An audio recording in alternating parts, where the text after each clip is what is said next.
started. Today we are going to be started the NCERT class 12th subject English and book number first, The Flamingo. The book's title is Flamingo, and today we are going to be discuss chapter first, and the title is The Last Lesson, and the writer is Alphonse Daudet. Okay सबसे पहले ये जानना जरूरी है कि last lesson जो title है इस चैप्टर का, जैसे कि फ्लैमिंगो हमारी बुक है, उसका फर्स्ट चैप्टर है द लास्ट लेसन, और ये जो बुक है वो कौन सी टाइप है? प्रोज टाइप बुक है, प्रोज टाइप बुक, यानी ये प्रोज का पार्ट है। दो पार्ट होते हैं, prose and poetry, poetry and story. ये जो सेकेंड टाइप होगा स्टोरी बुक, विस्टास, वो हमारी सेकेंड बुक है। आज हम फ्लेमिंगो के first chapter the last lesson पे डिस्कस करेंगे। जैसा कि नाम से हमें सबसे पहले किसी भी चैप्टर को समझने से पहले जैसे उसके मतलब डीपली उसके मीनिंग को हमें क्लियर करना पड़ता है। जैसे कि इसका टाइटल है लास्ट लेसन। लास्ट मीन्स होता है अंतिम, लास्ट मीन्स अंतिम, एंड लेसन, लेसन यानी पाठ। अब इस चैप्टर का नाम लास्ट लेसन क्यों रखा गया और साथ में द आर्टिकल का यूज किया जा रहा है? इसका मतलब कुछ स्पेशल था उस लास्ट लेसन के बारे में, उस चैप्टर के बारे में कुछ स्पेशल था। वो स्पेशल क्या था, स्पेसिफिक था, तो वो सारा हम इस चैप्टर में डिस्कस करेंगे। जैसे कि नाम से स्पष्ट हो रहा है अंतिम पाठ। अब अंतिम पाठ इस चैप्टर का नाम क्यों रखा गया? तो सबसे पहले देखिए इसका जो इंट्रोडक्शन है वो मैं आपको बता रही हूँ कि इसका क्या इंट्रोडक्शन है। तो सबसे पहले हम इसको मतलब ब्रीफली हम इसको हिंदी में डिस्कस करेंगे, उसके बाद हम इसको डिटेल से इंग्लिश में पढ़ेंगे। तो देखिए सबसे पहले आपको ये बता दूं कि 1870 एंड 71 के अप्रोक्सीमेटली, यानी इसके लगभग इतने मतलब 1870 और 71 के बीच क्या हुआ था? देखिए फ्रांस कंट्री था, फ्रांस, और दूसरा था प्रूशियन, ठीक है, फ्रांस एंड प्रूशियन मतलब रूस, ठीक है। प्रूशियन आर्मी और फ्रांस जो कंट्री था, इन दोनों के बीच में बैटल स्टार्ट हुआ था। यानी ये जो प्रूशियन था, ये प्रूशियन सॉरी जर्मनी से रिलेटेड है, ये जर्मनी एंड फ्रांस, सॉरी। तो ये जो है इन दोनों के बीच में बैटल स्टार्ट हुआ था 1870 और 71 के बीच। इस दौरान क्या था? देखिए फ्रांस जो कंट्री था वहां पर जो स्कूल्स होते थे वहां पर फ्रेंच लैंग्वेज पढ़ाई जाती थी, फ्रेंच लैंग्वेज पढ़ाई जाती थी, ठीक है। कौन सी लैंग्वेज? फ्रेंच लैंग्वेज वहां पढ़ाई जाती थी। वहां थे उनमें फ्रेंच लैंग्वेज पढ़ाई जाती थी। फ्रांस के दो डिस्ट्रिक्ट्स थे, 2 टाउन्स थे, एक का नाम था अल्सेक, एंड दूसरे का नाम था लॉरेन, LORRAIN। फ्रांस के जो 2 डिस्ट्रिक्ट्स थे अल्सेक और लॉरेन, वहाँ कौन सी लैंग्वेज पढ़ाई जाती थी? फ्रेंच लैंग्वेज पढ़ाई जाती थी। फ्रेंच लैंग्वेज पढ़ाने के लिए वहाँ पे एक टीचर था, और वो कौन सा था? इंग्लिश टीचर, उसका नाम था मास्टर हैमल, ठीक है। मास्टर हैमल जो था वो फ्रेंच लैंग्वेज पढ़ाया करता था। कहाँ पर? फ्रांस की स्कूल थी, यानी अल्सेक और लॉरेन का जो डिस्ट्रिक्ट्स हैं वहाँ पे स्कूल थी, उनमें मास्टर हैमल जो था वो इंग्लिश टीचर था, वो वहाँ पे फ्रेंच लैंग्वेज में इंग्लिश पढ़ाया करता था। एंड वहाँ पे एक स्टूडेंट भी था फ्रेंच, जिसका नाम था FRANZ, फ्रेंच। ये जो स्टूडेंट था ये काफ़ी नोटी टाइप का था, इसका पढ़ने में ध्यान रहता ही नहीं था, हमेशा ये खेल मस्ती करने में, खेल कूद में, इनमें इसका ध्यान रहा करता था, ठीक है। कभी ये क्लास को सीरियस नहीं लिया करता था, नोटी टाइप का स्टूडेंट था फ्रेंच। और मास्टर हैमल अपनी फ्रेंच लैंग्वेज के प्रति डिवोटेड, समर्पित टीचर थे, और वो इस लैंग्वेज को बहुत ज़्यादा डिवोटेड थे, यानी समर्पित थे, उसको बहुत ज़्यादा मतलब अच्छी लगती थी फ्रेंच लैंग्वेज मास्टर हैमल को। अब देखिए ये समझना है हमें कि लास्ट लेसन क्यों नाम रखा गया, क्योंकि मास्टर हैमल थे, स्कूल चल रही थी, क्लासें चल रही थी, मास्टर हैमल जो थे अपनी क्लास में थे, वो पढ़ा रहे थे अपना सब्जेक्ट, और वहाँ पर जो है वो मतलब सब्जेक्ट पढ़ा रहे थे, और मास्टर हैमल जो था, अब फ्रेंच, वो क्लास में थे मास्टर हैमल, और फ्रेंच है स्कूल के लिए जल्दी जल्दी घर से तैयार हो रहा था, और हमेशा की तरह उसकी आदत थी फ्रेंच की कि स्कूल में कैसे पहुंचना?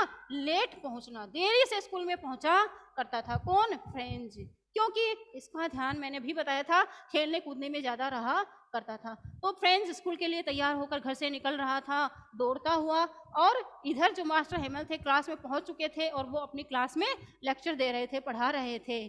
तो फ्रेंड्स जब स्कूल में पहुंचता है तो वो देखता है कि स्कूल के बाहर जब वो अंदर आ रहा है मेन गेट से, तो देखता है कि स्कूल के बाहर बहुत सारे उस विलेज के जितने, उस टाउन के जितने भी लोग थे, उन लोगों के क्राउड क्राउड CROWD क्राउड यानी भीड़, यानी एक भीड़ या MASS मास भी कह सकते हैं हम इसको, मल्टीट्यूड, ये सारे किसकी मीनिंग है, सिनोनिम है, ये ध्यान रखते चलना भाई साथ में। मल्टीट्यूड, मास, क्राउड, ये सारे किसके सिनोनिम्स हैं, भीड़ के। यानी आपका जो इस बार ग्रामर आपके ऐड हुई है उसमें एंटोनिम सिनोनिम का टॉपिक भी है, तो उसमें ये चीजें भी आपको काम आने वाली है। तो ध्यान रखें, बहुत बड़ी भीड़ लोगों की उसके उन स्कूल के बाहर क्या लगा हुआ था, एक bulletin board, BULLETIN, bulletin board लगा हुआ था, BOARD बोर्ड। बुलेटिन बोर्ड यानी भाई नोटिस जिसपे लिखा होता है बड़े बड़े अक्षरों में, तो वो बुलेटिन बोर्ड, नोटिस बोर्ड लगा हुआ था घर के बाहर, स्कूल के बाहर। और उस बुलेटिन बोर्ड पर, उस नोटिस बोर्ड पर गांव के लोगों की बहुत ज्यादा भीड़, एक क्राउड सा इकट्ठा हो रहा था, और लोग वहां खड़े होकर उसकी तरफ देखे जा रहे थे। फ्रेंच लेट था, तो फ्रेंच लेट होते हुए भी जल्दी जल्दी दौड़ता हुआ बिना किसी से बोले स्कूल की तरफ मेन गेट में इंटर करता है, और इंटर करते ही वो देखता है कि स्कूल का जो बुलेटिन बोर्ड है, नोटिस बोर्ड है, वहाँ पे लोगों की बहुत ज़्यादा भीड़ लगी हुई है। गांव के, उस टाउन के लोग वहाँ इकट्ठे हो रखे हैं, उस नोटिस बोर्ड, बुलेटिन बोर्ड के चारों तरफ इकट्ठे हो रहे हैं, और उस पर पता नहीं क्या पढ़े जा रहे हैं। तो देखिए, ये जो बुलेटिन बोर्ड था, नोटिस बोर्ड था, उसके ऊपर साफ साफ लिखा हुआ था कि an order come from Berlin, an order come for Berlin, Berlin यानी जर्मनी का ही एक मतलब एरिया है, जगह है। तो वहां यानी बर्लिन से एक ऑर्डर आया है, और उस ऑर्डर के अकॉर्डिंग इस टाउन में जो भी स्कूल्स हैं वहां अब जर्मन लैंग्वेज पढ़ाई जाएगी, ना कि फ्रेंच लैंग्वेज, ऐसा उस नोटिस बोर्ड, बुलेटिन बोर्ड पर लिखा हुआ। हाँ, तो लोगों की भीड़ इकट्ठी हो रही थी कि अब फ्रेंच लैंग्वेज पढ़ने को नहीं मिलेगी, हमें जर्मन लैंग्वेज जबरदस्ती पढ़ाई जाएगी। अब लोग उस बुलेटिन बोर्ड को, नोटिस बोर्ड को पढ़ के काफी सरप्राइज थे, आश्चर्यचकित थे। फ्रेंच भी अंदर इंटर करता है, वो देखता है, एक जने से पूछ बैठता है उस भीड़ में से ही कि यहाँ क्या लिखा हुआ है। तो मतलब उसे टाइम नहीं होता कि उसे पता था कि कुछ, लेकिन वो जवाब नहीं, मतलब जवाब वो दे रिप्लाई, इसका वो वेट करे, इतना टाइम उसके पास नहीं था क्योंकि फ्रेंच पहले ही लेट हो चुका था। वो दौड़ता हुआ अपने क्लास की तरफ जाता है, तो वो देखता है कि जब क्लासरूम की तरफ जा रहा है कि रोज तो क्लासरूम में क्या होता है, यानी कि मतलब काफी शोर शराबा होता है, डेस्क को आगे पीछे खिसकाने की आवाज, ड्रैगिंग करने की आवाज, या किसी को मतलब स्केल से टीचर्स के द्वारा पीटने की आवाज सुनाई देती है, या बच्चों के रोने की आवाज, या पनिशमेंट के रूप में बच्चे इधर उधर घूमते हुए दिखाई देते हैं। लेकिन आज तो बिल्कुल पीस, एक तरीके का साइलेंस वहां था, किसी प्रकार का कोई शोर शराबा वहां नहीं हो रहा था स्कूल में। फ्रेंच काफी सरप्राइज होता है। अब वो किसी की तरफ भी नोटिस ना देते हुए, ध्यान ना देते हुए अपने क्लासरूम की तरफ पहुंचता है जहां वो बैठा करता है। तो जब वो अपने क्लासरूम की तरफ पहुंचता है तो बाहर से उसके क्लासरूम की एक विंडो थी और वो खुली थी, और वो वहां से उस मतलब बाहर से देखता है अपनी क्लासरूम की तरफ कि अंदर सारे स्टूडेंट्स अपनी बेंचेस पे बैठे हुए थे, केवल एक बेंच खाली थी, और वो किसकी थी, फ्रेंच की, जिसपे कि वो रोज बैठा करता था, और सबको ये पता था कि वो रोज लेट होता है, और उस दिन भी लेट था। तो वो उस विंडो से अंदर की तरफ झांकता है कि मेरी बेंच खाली है, और मतलब अपनी गर्दन नीचे किए हुए, मतलब शर्म के कारण, अशर्म होने के कारण कि मैं लेट हूँ, और वो मतलब उस क्लास के अंदर आता है। लेकिन जो मास्टर हेमल थे, मास्टर हेमल की तरफ वो देखता है, और मास्टर हेमल क्लास में पढ़ा रहे थे।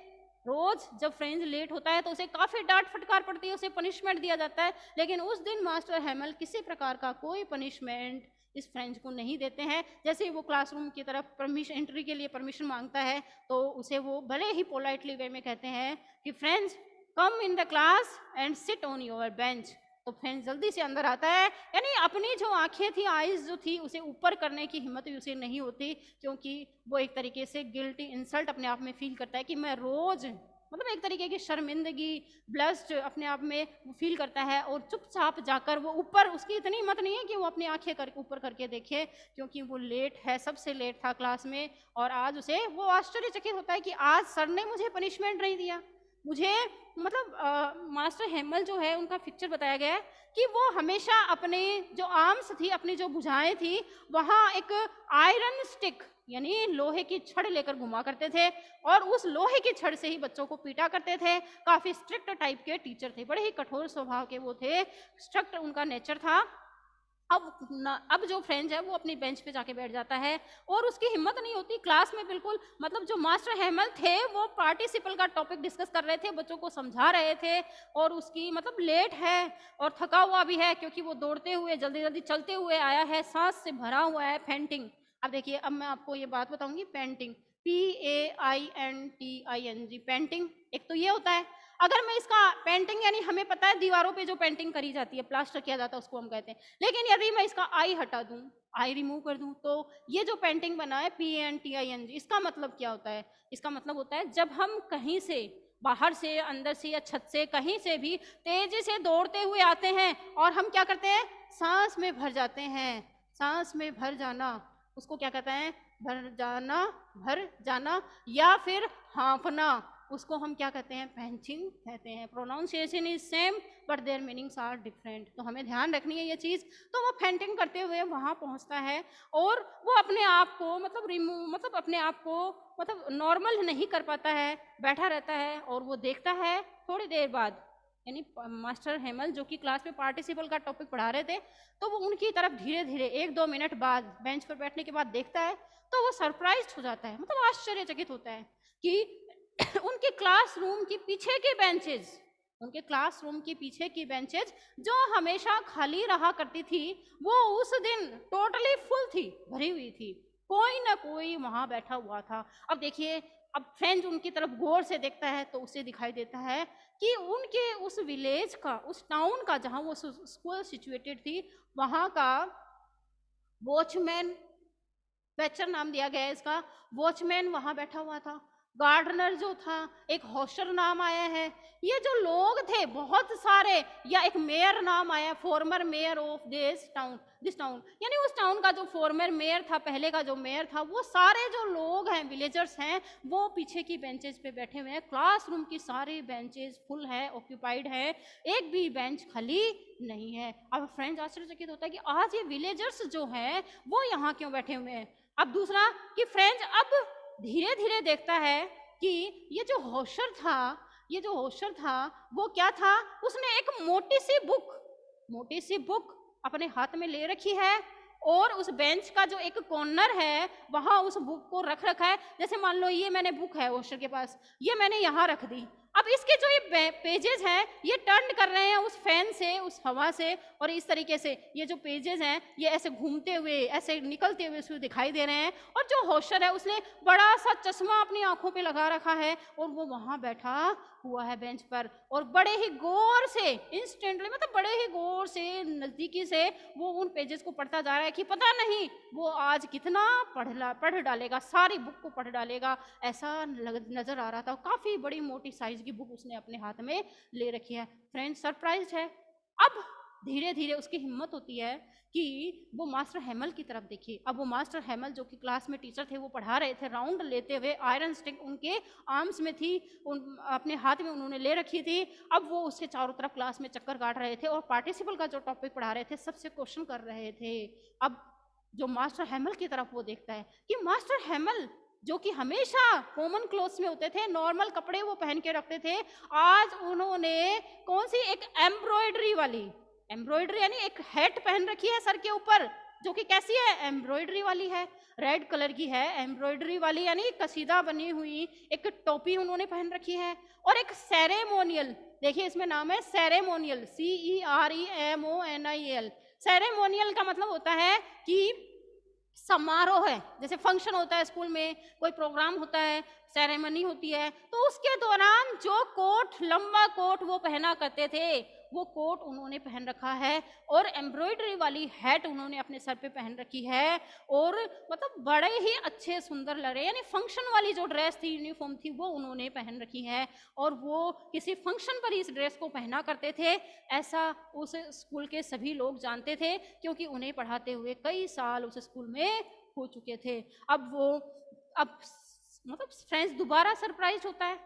अब मास्टर हेमल जो कि फ्रेंच की तरफ आते हैं और फ्रेंच डर जाता है कि क्योंकि वो कभी नोटी टाइप का स्टूडेंट था, कभी उसने पढ़ने में ध्यान दिया ही नहीं। अब वो बारी बारी से सबसे पार्टिसिपल के बारे में पूछे जा रहे थे और वो जैसे ही मास्टर हेमल फ्रेंच के पास आते हैं तो फ्रेंच आज जितना ध्यान से उस क्लास में पार्टिसिपल का टॉपिक पढ़ रहा था उतना ध्यान से शायद उसने कभी नहीं पढ़ा था। क्यों? क्योंकि ये आज उनका लास्ट लेसन था और फ्रेंच लैंग्वेज पे लास्ट लेसन चल रहा था। और आज जितने अच्छे तरीके से वो मास्टर हेमल फ्रेंच को लगता है कि आज मुझे पार्टिसिपल का टॉपिक क्यों समझ में आ रहा है, क्योंकि टीचर जो था वो बड़े ही अच्छे तरीके से पढ़ाए जा रहा था, किसी प्रकार का कोई पनिशमेंट किसी को नहीं दे रहा था और बिल्कुल नॉर्मल वे से वो पढ़ा रहा था, कॉमन वे में, और किसी को पनिशमेंट नहीं दे रहा था। अब जो मास्टर हेमल राउंड लेते हुए फ्रेंच के पास पहुंचते हैं और उन्हें खड़ा करते हैं कि फ्रेंच पार्टिसिपल के बारे में बताओ, उनके टाइप्स के बारे में बताओ, तो फ्रेंच खड़ा हो जाता है अपनी बेंच पर, लेकिन उसके बोलने की हिम्मत नहीं होती, क्योंकि जब वो बैठा रहता है तब तो उसे सब कुछ समझ में आता है पार्टिसिपल के बारे में, लेकिन जैसे ही उसे पूछने के लिए खड़ा किया जाता है बताने के लिए तो वो सब कुछ भूल जाता, सब कुछ ऊपर नीचे हो जाता है, सारे रूल्स उसके मिक्स हो जाते हैं, वो कुछ रिप्लाई नहीं कर पाता है। फिर मास्टर हेमल के नेचर में उसे बड़ा ही अजीब चेंज बदलाव दिखाई देता है कि उस दिन उन्होंने जब फ्रेंच कुछ नहीं बता पाया पार्टिसिपल पे तो उस टीचर ने, मास्टर हेमल ने उन्हें मतलब हाथ लगाते हुए पनिशमेंट ना देके उन्हें बिठा दिया बेंच पर और बोले कि बेटा ध्यान से समझो, तुम्हें सब समझ में आएगा। हम हर काम को कल पर छोड़ देते हैं पेंडिंग कि आज नहीं कल हम ये काम कर लेंगे, और इसी का रिजल्ट है कि तुम्हें अच्छी फ्रेंच लैंग्वेज अब तक नहीं आ पाई है। अगर आपने डेली अगर इसी तरीके से पढ़ा होता या मैंने पढ़ाया होता तो शायद आज मैं अपना जितना मैं फ्रेंच लैंग्वेज के बारे में जानता हूँ उतना सारा नॉलेज मैं यहाँ इन सब लोगों को दे चुका होता। ऐसा वो टीचर जो मास्टर हेमल है वो अपने आप में रिग्रेट करते हैं और बड़े प्यार से उस फ्रेंच को अपनी सीट पर बिठा देते हैं और उन्हें बताते, फ्रेंच को बताते हैं कि तुम्हें बेटा सीखना चाहिए, किसी काम को हमें कल पर नहीं छोड़ना चाहिए। इतना करते करते ही जो क्लासरूम है, क्लासरूम से बाहर जो विंडो है, यानी एक विंडो तो इस तरफ है, दूसरी विंडो इस साइड में क्लासरूम के, तो वो विंडो से नीचे की तरफ झांकते हैं और पिप करते हैं, पिप आउट करते हैं, तो वहां देखते हैं कि एक बेल जो है, एक घंटी जो है वो बजती है और घंटी बजने के साथ, बेल बजने के साथ ही प्रूशियन जो सोल्जर्स हैं, जो आर्मी है, यानी जो जर्मनी की जो आर्मी है, लोग हैं, जर्मनी सोल्जर्स हैं, वो लोग उस स्कूल के मेन गेट से अंदर की तरफ इंटर करते हैं और इंटर करने के साथ ही वो लोग देखते हैं कि वहां पर ड्रिलिंग, एक देखो वर्ड आया है ड्रिलिंग, DRILLING, ड्रिलिंग का मतलब होता है प्रैक्टिस। ये प्रूशियन जो सोल्जर्स है, आर्मी के जो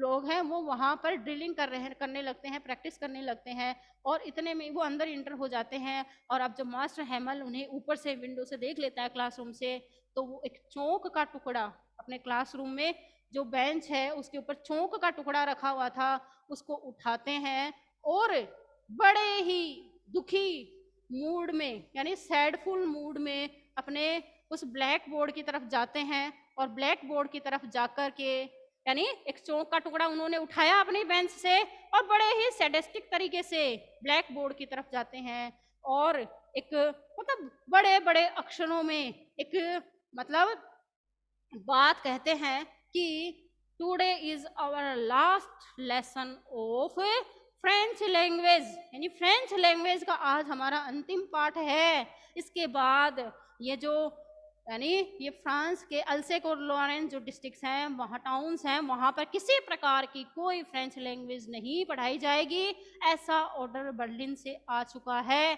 तो अब से यहाँ के ये जो स्कूल्स है, ये जो स्कूल है, यहाँ पर जर्मनी लैंग्वेज पढ़ाई जाएगी, ना कि फ्रेंच लैंग्वेज। तो वो कहते हैं कि this is our last lesson of French language, और इसी के साथ वो दुखी होते हुए दीवार का सहारा लेकर खड़े हो जाते हैं और चौक का टुकड़ा लेकर के ब्लैक बोर्ड पे कुछ वर्ड्स लिखते हैं। क्या लिखते हैं देखिए,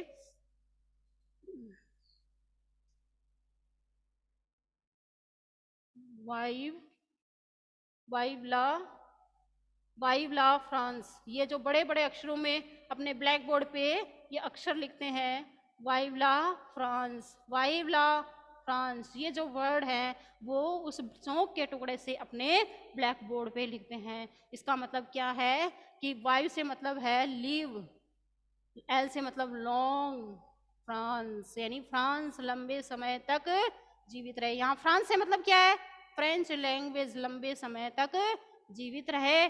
और इसी के साथ सैडफुल मूड में यानी दुखी होते हुए, और हम बच्चों की तरफ, फ्रेंच कहता है कि हम बच्चों की तरफ वो इशारा करते हैं हाथ से कि your class is dismiss, you may go home now. इस तरीके से इस चैप्टर का एंड होता है कि ये जो लास्ट लेसन है, इसीलिए राइटर ने अल्फोंसे डोडेट ने इसका नाम लास्ट लेसन रखा है कि फ्रेंच लैंग्वेज का लास्ट लेसन उस क्लास में था। और बड़े ही सैडफुल तरीके से, बड़े ही दुखी शब्दों के साथ जो मास्टर हैमल है इस यानी फ्रेंच लैंग्वेज के उस चैप्टर का एंड, जो पार्टिसिपल टॉपिक चल रहा था उसके बारे में उस क्लास लास्ट क्लास में डिस्कस करते हैं। तो इस तरीके से ये चैप्टर का जो हिंदी ट्रांसलेशन है वो आपको अच्छी तरीके से समझ में आ गया होगा। अब हम इसके इंग्लिश टू इंग्लिश ट्रांसलेशन के बारे में देखेंगे, ठीक है? ओके, तो चलिए स्टार्ट करते हैं। I started for school very late that morning and was in great dread of a scolding. French कहता है, फ्रेंच जो कि स्कूल के लिए रवाना हो रहा था घर से, वो कहता है कि मैं स्कूल के लिए बहुत लेट हो चुका था उस सुबह, और मैं मुझे डर था कि मुझे डांट फटकार पड़ने वाली है। आज मैं स्कूल में जाऊंगा क्लासरूम में और मुझे डांट पड़ेगी, ऐसा स्कोल्डिंग यानी डांटना फटकारना। स्पेशली बिकॉज, क्योंकि, अब वो कहता है विशेष रूप से क्योंकि master Hemal had said, master Hemal ने ये कहा था that he would question S own participles, कि आज आते ही, कल आते ही मैं तुम लोगों से पार्टिसिपल पे क्वेश्चन पूछूंगा, ऐसा मास्टर हेमल ने कहा था। And I did not know the first word about them. अब फ्रेंच कहता है मैं तो पार्टिसिपल का पहला वर्ड ही नहीं जानता, मैं क्या उन्हें बताऊंगा। फॉर ए मोमेंट, एक क्षण के लिए, I thought of running away. French कहता है एक मोमेंट के लिए, एक क्षण के लिए मैंने सोचा क्यों ना मैं यहाँ से भाग जाऊं। And spending the day out of doors, और स्कूल से बाहर जाकर पूरे दिन का जो टाइम है पूरा दिन मैं बाहर गुजार दूं, ऐसा मेरे मन में विचार आया। फ्रेंच कहता है it was so warm so bright, बाहर का मौसम कितना सुहावना है, कितना अच्छा है। The birds were chirping at the edge of the woods, जो पक्षी हैं वो जंगलों में चहचहाट कर रहे हैं, पेड़ों पर बैठे हुए हैं, चहचहाट कर रहे हैं, चर्पिंग साउंड कर रहे हैं। And in the open field back of the sawmill the Prussian soldiers were drilling, और जो खुला मैदान है, खेत हैं, उनके पीछे की तरफ जो प्रूशियन सोल्जर्स हैं, यानी भी मैंने बताया था जर्मनी के जो आर्मी के जो सोल्जर्स थे, सैनिक थे, वो अपना अभ्यास कर रहे थे। सा मील, एक मील का नाम आया, एक फैक्ट्री का नाम आया है, उसके पीछे की तरफ प्रूशियन जो सैनिक थे वो अपना अभ्यास कर रहे थे, लेकिन वो स्कूल के अंदर इंटर नहीं हुए थे अभी। ये जो चैप्टर का एंड होगा मास्टर हेमल के पढ़ाने के बाद इसका अंदर वो स्कूल में इंटर करेंगे। It was all much more tempting that the rule for participles. French कहता है ये सारी चीजें मुझे ज्यादा आकर्षित करती थी, लालायित करती थी, ललचाती थी, जितना कि पार्टिसिपल नहीं करता था। यानी पार्टिसिपल जो टॉपिक था वो मुझे ज्यादा अट्रैक्ट नहीं करता था अपनी तरफ, क्योंकि उसका कभी पढ़ने में ध्यान था ही नहीं। But I had the strength to resist and hurried off to school. अब वो कहता है, फ्रेंच कहता है लेकिन मुझ में इतनी हिम्मत नहीं थी कि मैं क्लास में खड़ा हो जाऊं और विरोध करूं। रेसिस्ट यानी विरोध करना, प्रोटेस्ट करूं, विरोध दिखाऊं और पार्टिसिपल के बारे में पढ़ने से मना कर दूं। मुझ में इतनी हिम्मत नहीं थी कि मैं स्कूल से भाग जाऊं और पूरा दिन बाहर गुजारूं। And hurried off to school, school से चला जाऊं और हरीड ऑफ यानी जल्दबाजी में भाग जाऊं स्कूल से और बाहर बिताऊं पूरा समय, ऐसा मुझ में इतनी हिम्मत नहीं थी। When I passed the town hall, there was a crowd in front of the bulletin board. अब वो कहता है फ्रेंड्स, जब मैं टाउन हॉल से गुजर रहा था, यानी मैं स्कूल के लिए रवाना हो रहा था, तो उस समय मैंने देखा गांव वालों की एक क्राउड यानी भीड़ वहां आ गई थी बुलेटिन बोर्ड के सामने, यानी जो नोटिस बोर्ड लगा हुआ था स्कूल के बाहर, उसके तरफ गांव वालों की भीड़ इकट्ठी हो गई थी। For the last 2 years all our bad news had come from there. अब फ्रेंच कहता है कि पिछले 2 सालों से जो भी बेकार न्यूज या वेस्टेज या व्यर्थ की न्यूज यानी बुरी जो समाचार आते थे वो सारे वहीं उस बुलेटिन बोर्ड पर लिखे जाते थे। द लॉस्ट बैटल्स यानी बैटल यानी कौन कौन सी युद्ध हमने हार लिए हैं। द ड्राफ्ट यानी जो ड्राफ्ट आया करते थे, and the orders of the commanding officer, और जो कमांडिंग ऑफिसर थे, जो ऑर्डर आया करते थे, वो सारे उसी बुलेटिन बोर्ड पर, नोटिस बोर्ड पर लिखे जाते थे। And I thought to myself without stopping, French कहता है मैंने अपने आप ही सोचा और बिना रुके हुए, what can be the matter now, अब क्या हो गया। फ्रेंच लेट था स्कूल के लिए, उसे टाइम नहीं था कि वो वहां रुक जाए, किसी से पूछा पर उसे मतलब रिप्लाई मिल जाए, वो सुन ले, इतना भी टाइम नहीं था, क्योंकि वो बहुत ज्यादा लेट हो रहा था स्कूल के लिए, तो इसलिए उसे रुकने का समय नहीं था। फिर वो कहता है अब क्या हो गया, इस बुलेटिन बोर्ड पे, इस नोटिस बोर्ड पे कौन सा समाचार लिखा गया है।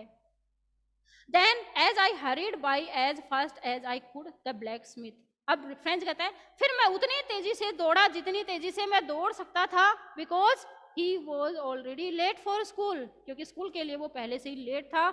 और तो वो देखता है कि द ब्लैक स्मिथ, जो गांव का सुनार था, वो वॉचर, जो गार्डनर था, वॉचमैन था, वो हु वॉज देयर, वो भी वहां थे, विद हिज अप्रेंटिस, अपने जो अप्रेंटिस थे, अपने जो हेल्पर थे उनके साथ। अप्रेंटिस का मतलब होता है प्रशिक्षु, प्रशिक्षु का मतलब होता है हेल्पर्स, उसको असिस्ट करने वाले, सहायता देने वाले, जिसके अंडर रहकर हम ट्रेनिंग लिया करते हैं, वो होता है अप्रेंटिस।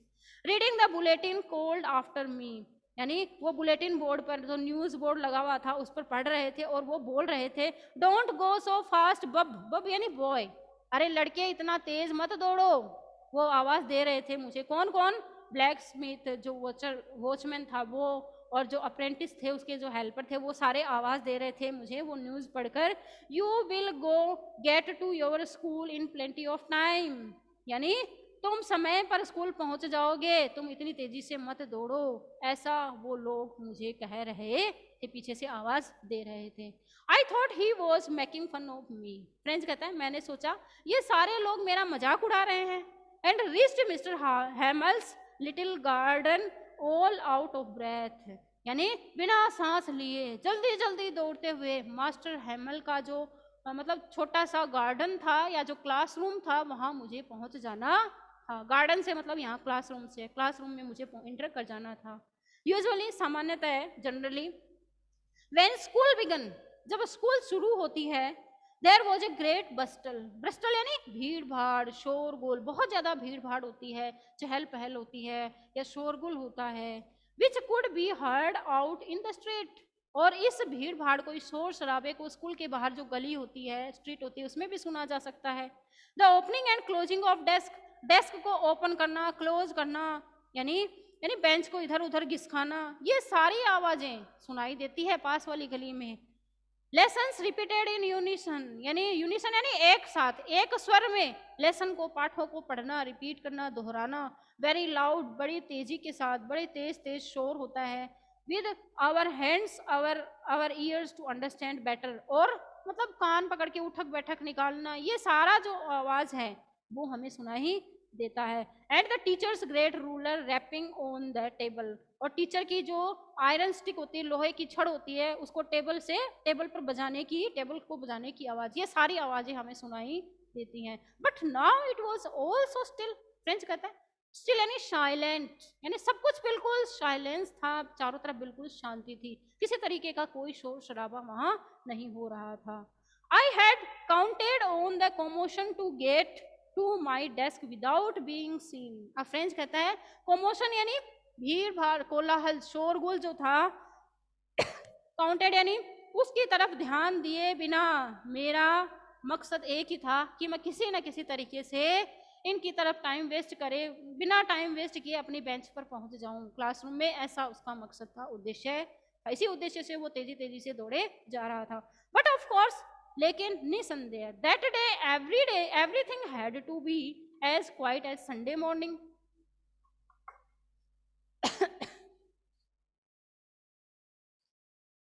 लेकिन उस दिन हर चीज उतनी साइलेंस था, इतना शांत माहौल था, जितना कि संडे की मॉर्निंग को होता है।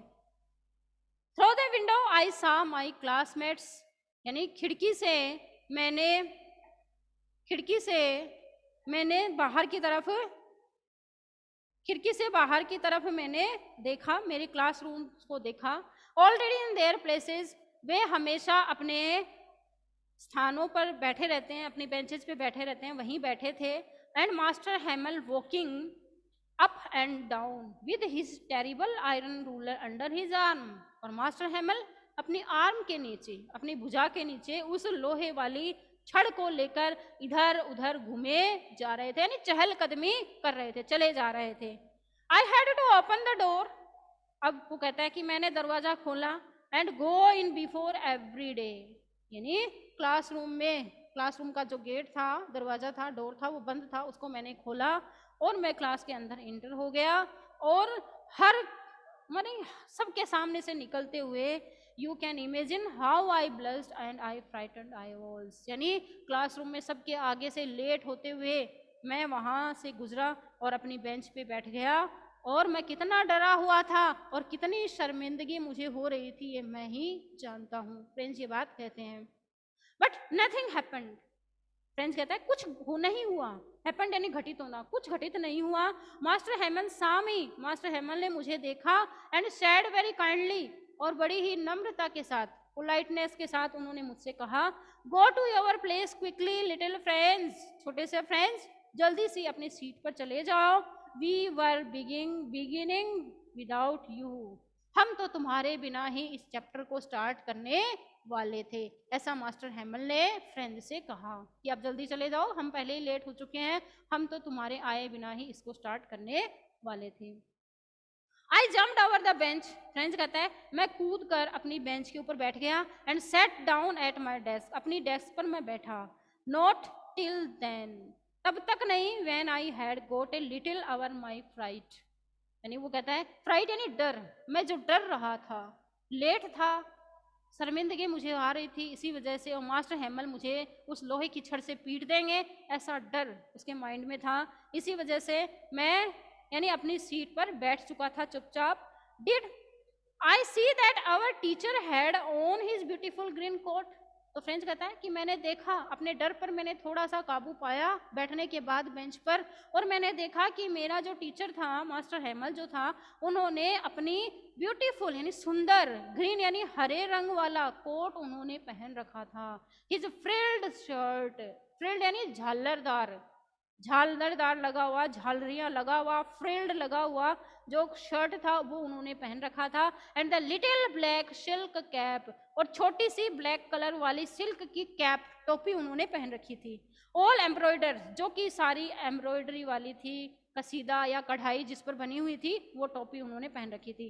That he never wore except an inspection and prize days, यानी वो उसे यानी जब उन्हें निरीक्षण करना होता था, इंस्पेक्शन करना होता था तब पहनते थे, या फिर जब स्कूल में कोई फंक्शन होता था, जैसे प्राइज डिस्ट्रीब्यूशन फंक्शन होता था, पुरस्कार वितरण समारोह हुआ करता था, उस समय पहना करते थे। बिसाइड्स, इसके अलावा, the whole school seemed so strange and solemn, पूरी फ्रेंड्स कहता है पूरी स्कूल, बिसाइड्स यानी इसके अलावा जो पूरी स्कूल थी वो बिल्कुल अजीब सी, स्ट्रेंज लग रही थी, और सोलेमन, सोलेमन यानी सीरियस लग रही थी, गंभीर लग रही थी बिल्कुल।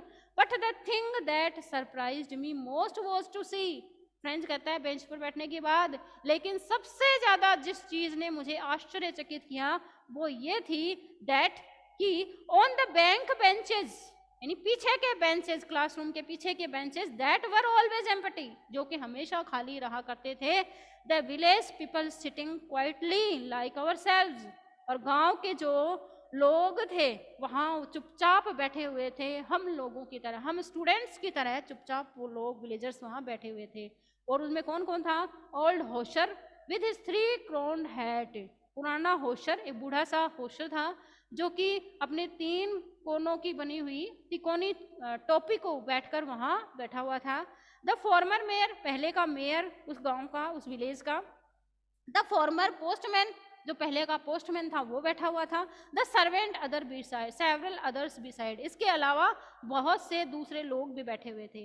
एवरीबडी लुक्ड सैड, हर कोई दुखी दिखाई दे रहा था, हर कोई डिसअपॉइंटेड था। And Hauser had brought an old primer thumbed at the edges. अब देखिए, सबसे पहले तो ये जानना जरूरी है कि होशर चीज क्या होती है। बाकी जैसे आपको समझ में आ गए होंगे, जैसे कि पोस्टमैन था, मेयर था, ठीक है। अब होस्टर का मतलब होता है HAUSER। होस्टर का मतलब होता है HAUSER। होस्टर का मतलब होता है जैसे जब हम किसी बिल्डिंग को बनाते हैं तो उसके कंस्ट्रक्शन के लिए हम किसी को, मतलब ये जो पूरा जो काम है किसी के अंडर होता है, उस पर्सन को क्या कहते हैं? होस्टर। होस्टर यानी बिल्डर, बिल्डिंग बनाने वाला, ठीक है, एक तरीके से भवन बनाने वाला व्यक्ति होस्टर कहा जाता है। और होस्टर जो था प्राइमर यानी पुरानी सी, प्राइमर यानी पुरानी सी, प्रिमिटिव से बना है यानी पुरानी, बहुत ही प्राचीन समय की या पुरानी जो बुक थी उसके जो किनारे थे, थंब यानी अपने अंगूठे से वो उन, मतलब लगा रखा था अंगूठे से, उन पेजेस को टर्न कर रहा था। कौन? वो बिल्डर, वो होस्टर जो था, जो कि क्लासरूम में बेंच पे बैठा हुआ था। उसके जो कॉर्नर थे, पेजेस थे, उनको कॉर्नर को उन्होंने अपने थंब से इस तरीके से पलट रहा था, देख कौन? Hauser builder. And he held it upon on his knees with his great spectacles lying across the pages। और वो उसने क्या कर रखा था? उस बुक को, मोटी सी बुक को अपने घुटनों पर रख रखा था और बड़े बड़े स्पेक्टेकल, चश्मा उसने पहन रखा था और उन पेजेस को वो टर्न करता जा रहा था अपने अंगूठे से। While I was wondering about it all, Mr. Hamel mounted his chair। यानी अब फ्रेंच कहते हैं कि सबसे ज्यादा आश्चर्यचकित करने वाली जो चीज थी वो ये थी कि मास्टर हैमल, जो कि हमेशा अपनी चेयर पर बैठा करते थे, वो अपनी चेयर से उठ जाते हैं और उठकर वो क्लासरूम में पढ़ा रहे थे, और घूम घूम कर वो भी। अदरवाइज मास्टर हैमल कैसे पढ़ाते थे? चेयर पर बैठकर। लेकिन उस दिन उन्होंने अपनी सेरेमोनियल एम्ब्रॉयडरी वाली हैट पहन रखी थी, ड्रेस पहन रखी थी, कोट पहन रखा था और अपनी आयरन स्टिक को अपनी आर्म्स, अपनी भुजाओं में दबा रखा था और वो अपनी चेयर से उठ चुके थे। और इन द सेम ग्रेव यानी बिल्कुल सीरियस होकर एंड जेंटल टोन, बड़े ही पोलाइट टोन के साथ, which he had used to me, यानी बड़े ही पोलाइटनेस के साथ मेरे पास, फ्रेंड्स के पास वो जाते हैं और कहते हैं, my children, this is the last lesson I shell give you. Students, ये मेरे बच्चों, प्यारे बच्चों, ये आज हमारा लास्ट लेसन होगा, अंतिम पाठ होगा फ्रेंच लैंग्वेज का, जो कि मैं तुम्हें पढ़ाने वाला हूँ, पढ़ाऊंगा। The order has come from Berlin to teach only German in the schools of Alsace and Lorraine. यानी बर्लिन से एक ऑर्डर आ चुका है कि केवल जर्मन की ये जो स्कूल्स हैं, अल्सेक और लोरेन की जो स्कूल्स हैं, यहाँ सिर्फ जर्मन लैंग्वेज पढ़ाई जाएगी। The new master comes tomorrow. कल आपका नया मास्टर आ जाएगा जो कि जर्मनी लैंग्वेज पढ़ाएगा, ना कि French language. This is your last French lesson. आज ये आपका लास्ट फ्रेंच लैंग्वेज का पार्ट है। I want you to be very attentive. तो फ्रेंच मास्टर हैमल कहते हैं, मैं अटेंटिव यानी ध्यान से, तो मैं चाहता हूँ कि आज आप लोग इस फ्रेंच लैंग्वेज को बड़े ही ध्यान से समझ लें, ऐसा मैं चाहता हूँ। What a thunderclap these words were to me। French कहता है जिसका कभी पढ़ने में ध्यान था ही नहीं क्लासरूम में, वो कहता है कि एक तरीके से जैसे बादल गरजते हैं आकाश में, क्या होता है, कई बार बादल गरजते हैं और गरजने के साथ क्या होता है कि मतलब बिजली गिरती है। तो जब ये शब्द, ये सेंटेंस मास्टर हैमल ने कहा कि आज हमारा फ्रेंच लैंग्वेज का लास्ट लेसन होगा, तो फ्रेंच कहता है एक मतलब बिजली से मुझ पर गिर पड़ी जब मैंने ये शब्द सुने मास्टर हैमल के। ओ द रेचेस, कितने दुष्ट हैं, रेचेस यानी कितने दुष्ट हैं, नालायक हैं ये लोग। That was what they had put up at the town hall. और शायद इन दुष्टों ने यही न्यूज, यही समाचार उस बुलेटिन बोर्ड पर लगाया होगा, तभी गांव के लोगों की भीड़ वहां इकट्ठी हो रही थी। माई लास्ट फ्रेंच लेसन, मेरा अंतिम फ्रेंच का पाठ लेसन। वाई, क्यों? I hardly